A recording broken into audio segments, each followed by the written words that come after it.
बिस्मिल्लाहिर्रहमानिर्रहीम। Welcome to Research Pedia channel.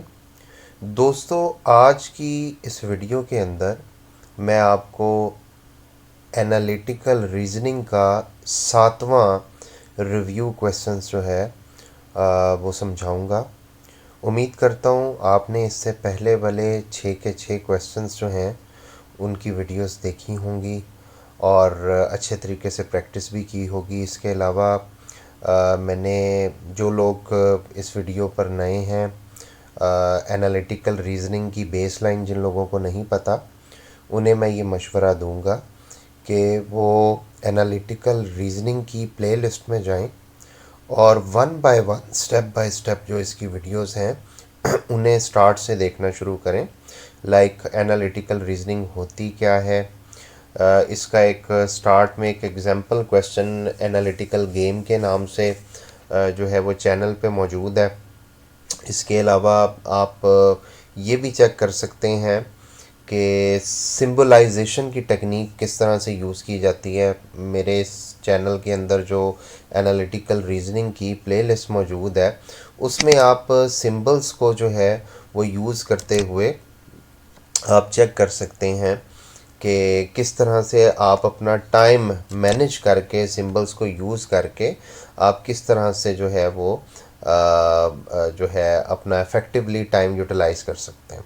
ठीक है, आप कहीं से भी अगर फॉर एग्ज़ाम्पल आप यूट्यूब यूज़ कर रहे हैं, ठीक है, अगर आप सब्सक्राइब नहीं हैं तो काइंडली सब्सक्राइब ज़रूर करें, क्योंकि सब्सक्राइब करने से ये होगा कि जितनी भी न्यू वीडियोस बनती जाएंगी वो आपको शो होती जाएंगी और आपका इंटरेस्ट जो है वो एनालिटिकल रीजनिंग को ज़्यादा डीपली एनालाइज करने के हवाले से है, तो ये वीडियोस आपके लिए बहुत इफ़ेक्टिव होंगी। फॉर एग्ज़ाम्पल जैसे यहाँ पे आपको ये नज़र आ रहा है, अगर आपने सब्सक्राइब किया हुआ है तो मेरी वीडियोस इस तरह से शो होना शुरू हो जाएंगी।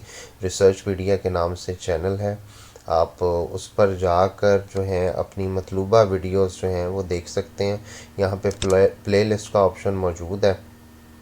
ठीक है, ये एनालिटिकल रीजनिंग या हैट एनालिटिकल रीजनिंग के नाम से पूरी प्लेलिस्ट यहाँ पे मौजूद है।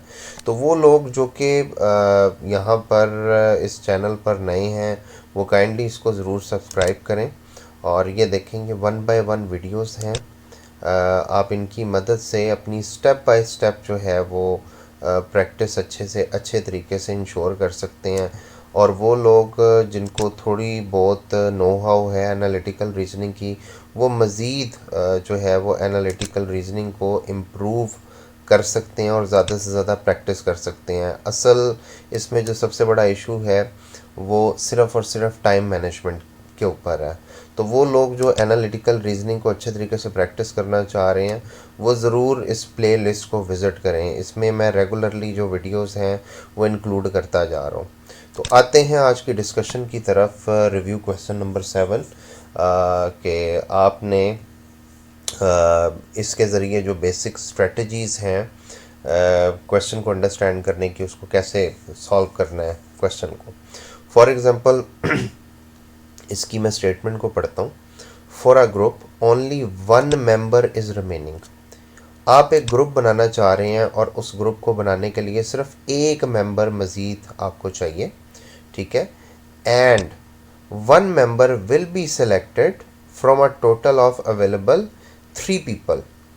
3 लोग आपके पास अवेलेबल हैं, उन तीनों में से सिर्फ एक मेंबर आपने सेलेक्ट करना है। इसका मतलब ये है कि सीधा सीधा वो ये आपको बता रहा है कि आप सिर्फ एक पर्सन को चूज़ कर सकते हैं आउट ऑफ 3। ठीक है, तो ये एक कंडीशन आपको सिचुएशन में पता चल गई। If A selected then B must be selected. अगर ए सिलेक्ट हुआ तो बी भी सिलेक्ट होगा। इसको अगर हम सिंबलाइजेशन में यूज़ करें तो if A selected then B must be selected. ठीक है, बी मस्ट बी सिलेक्टेड का मतलब यहाँ पर ये होता है कि ए के सिलेक्ट होने के बाद बी का सिलेक्ट होना मस्ट है, लेकिन ज़रूरी नहीं है कि जो है वो बी सिलेक्ट हो तो ए भी सिलेक्ट हो। ठीक है, यानी ये कंडीशन सिर्फ ए पर है कि ए सिलेक्ट होगा तो बी ने लाजमी सिलेक्ट होना है, लेकिन ज़रूरी नहीं है कि बी सिलेक्ट हो तो ए भी लाजमी सिलेक्ट हो। यानी अगर कहीं पर आपको बी नज़र आ जाता है तो ज़रूरी नहीं है उसके साथ ए आए। लेकिन ए आ गया तो उसके साथ बी का आना कंपलसरी है, यानी ए की सिलेक्शन के बाद हमें बी को सिलेक्ट करना पड़ेगा, जबकि हमें चाहिए ही सिर्फ वन मेंबर।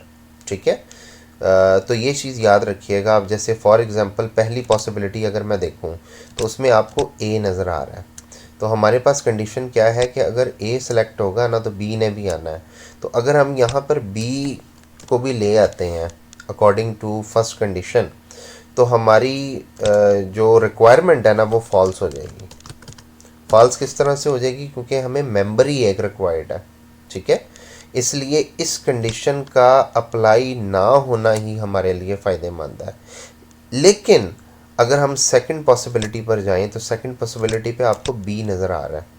तो मैंने जैसे यहाँ पे बताया था कि ये स्टेटमेंट सिर्फ हमें ये बताती है कि अगर ए आया तो बी ने लाजमी आना है, लेकिन ज़रूरी नहीं है कि बी आए तो ए भी आए, इसलिए ये स्टेटमेंट ट्रू हो जाती है। ठीक है, it is not compulsory for B to have A in the group. ठीक है, अच्छा जी, उसके बाद सी पर आए। सी के हवाले से यहाँ पे क्या कहता है जी, सेकंड कंडीशन वो कहता है if A can not select for the group, अगर आप किसी वजह से ए को सिलेक्ट ना कर पाएँ। ठीक है, अगर आप किसी वजह से ए को सिलेक्ट ना कर पाएँ तो फिर बी या सी दोनों में से कोई एक सिलेक्ट होगा, देन वन ऑफ बी और सी कैन बी सिलेक्टेड। ठीक है, सो अगर ए जो है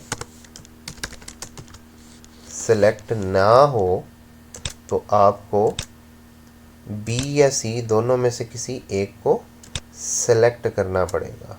ठीक है, यानी यहाँ पर आपके पास ऑप्शन आ जाता है कि if you are not going to select A then B या सी दोनों में से किसी एक को सेलेक्ट करना है।